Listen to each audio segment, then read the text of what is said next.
বনি ইসরায়েলের যুগে এক আল্লাহর ওলি, তার পাশে থাকতো এক বেনামাজি। ঘর থেকে বেরোইলে বেনামাজিরে দেখলে বলতো, এই জাহান্নামী। বিকেলবেলায় ঘরে আসার সময়, কিরে জাহান্নামী। আবার দেখা হইলে, এই তুই তো জাহান্নামী। খালি ডাক দিত জাহান্নামী বলে। কিয়ামতের দিন আল্লাহর ওলি রে আল্লাহ ডাকবে। আল্লাহ ডেকে বলবে, এই তুমি যারা জাহান্নামী বলে ডাক দিছো, কে জাহান্নামে যাবে আর কে জান্নাতে যাবে, এই ডিলারশিপ কি আমি দুনিয়ায় তোমারে দিছিলাম? তো তুমি ওরে জাহান্নামী কেন বললা? ও নামাজ পড়ে নাই, ও আমারে ডাকতে পারে নাই, কিন্তু তোর মতো বেয়াদবি করে নাই। চিল্লায় বলেন ঠিক কিনা?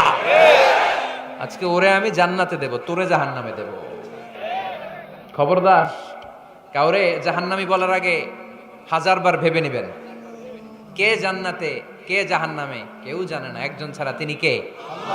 সবাই যদি জান্নাতে যায়, জান্নাতে তো ঠেলাঠেলি হবে আজকের মতো। ঠেলাঠেলি হবে না?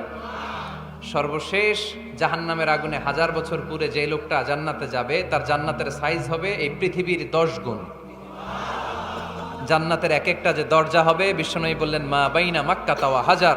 সৌদির মক্কা শহর থেকে বাহরাইনের হাজার শহর যত লম্বা, জান্নাতের এক একটা দরজা ঠিক তত লম্বা।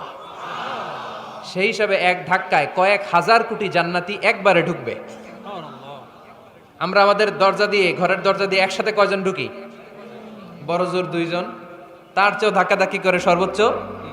জান্নাতের এক একটা দরজা দিয়ে এক ফাউজে একবারে ঢুকতে পারবে কয়েক হাজার কোটি বানি আদম।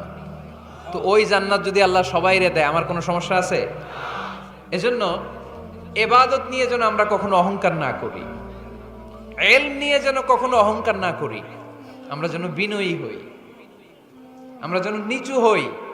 কেউ নিচু হতে চাইলে আল্লাহ তারা টেনে ওঠায়, আর কেউ উপরে উঠতে চাইলে আল্লাহ থাপ্পড় মেরে জামিনে গেড়ে দেয়। চিল্লায় বলেন ঠিক কিনা?